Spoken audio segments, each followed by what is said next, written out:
Hello, I'm Jason Bates with Via Satellite Magazine. I'm here at the Satellite 2020 show in Washington, D.C. with Dave Provencher, VP of Business Development for AVL Technologies.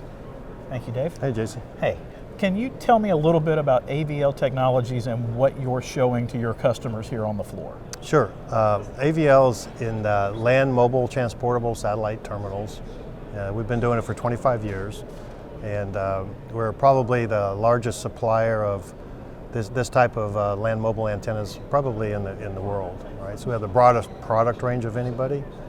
Our antennas range in size from 60 centimeters up to 5 meters, and we cover a lot of different markets. Okay.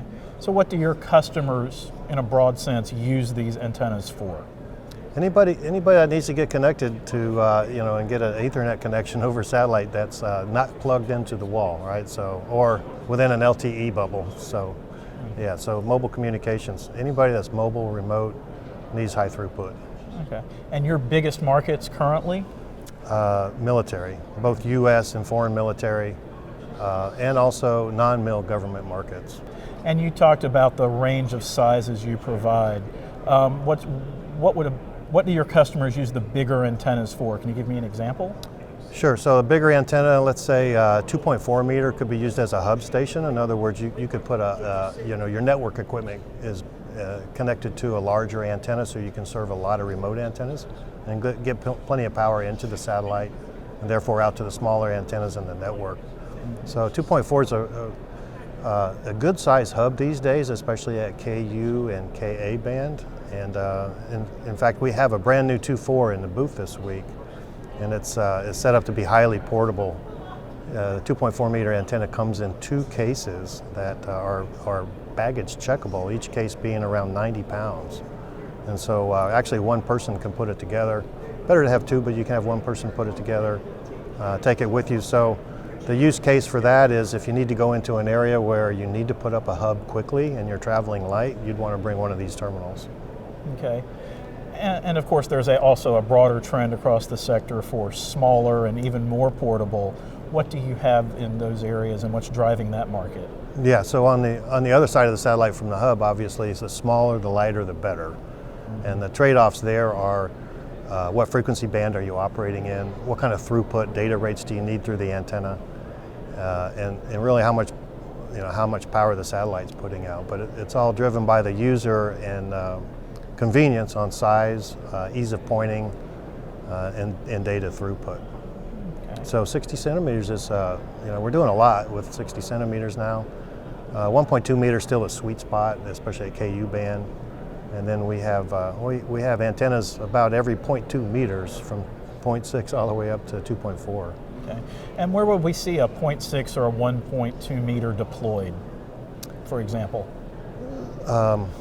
Well, the 1.2, the FCC routinely licenses a 1.2 meter at KU band, so that's the most common KU band terminal. You don't have to worry about adjacent satellite interference or putting too much power into the antenna.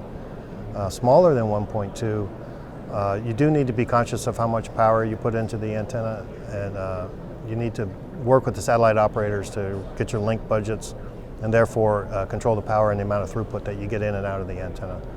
But obviously, anybody that uses these antennas really want a smaller, lighter antenna. And so it's driven by backup, frequency band, and throughput, cooperating with the satellite operator on the link budget to get the data rates you're trying to achieve. Okay. So we've covered what you offer today and what you can look at now. What are your customers telling you they'd like you to develop in the future? Well, the market's really exciting, dynamic right now between non-geo satellites, both with O3B's non-geo constellation and mPOWER coming out soon. We have terminals for both of those. And then also the LEO constellations that are going up and becoming more viable, I'd say. And so we're developing electronically steered array antennas for both of those applications.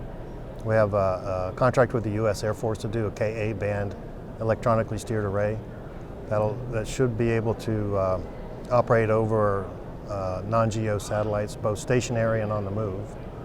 And we're also working on a KU band version of that coming out, probably in about a year or so. All right, thank you very much. This has been Jason Bates with Via Satellite Magazine. Dave Provencher of AVL Technologies, thank you very much for your time. Pleasure. Thanks, Jason.